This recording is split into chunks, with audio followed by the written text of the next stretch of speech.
Hey, so today we're going to be talking about the political economy of land reform and rural equality in the Philippines. But I'm going to need some music since I am very awkward. So give me one sec. Land reform was long been promoted as a key solution to rural poverty and inequality in the Philippines. Since the implementation of the Comprehensive Agrarian Reform Program, or CARP, the government has aimed to redistribute land to farmers in order to create a more equitable rural economy.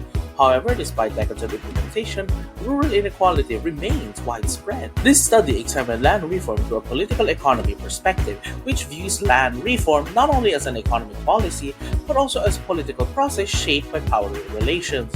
The research focused on how elite interests, particularly political dynasties, influence the implementation and outcomes of land reform in the Philippines. Using secondary data from government reports and academic studies, including data from the Philippine Institute for Development Studies, or PIDS, the study compared car performance in dynastic and non-dynastic provinces. The findings show that provinces dominated by political dynasties distributed significantly less land under CARP.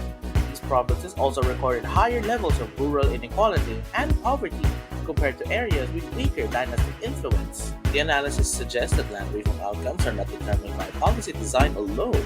Instead, weak institutional capacity, elite resistance, and political influence limit the effectiveness of land redistribution.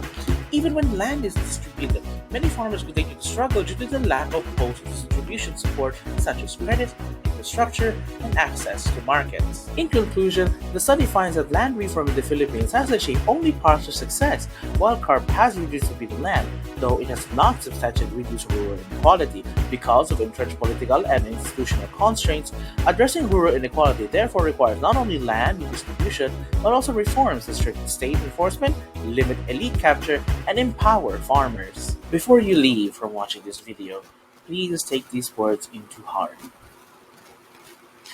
Without addressing power and politics, land reform will remain incomplete and rural inequality will persist. With that being said, thank you for watching this video. Be sure to hit like and subscribe. Until then,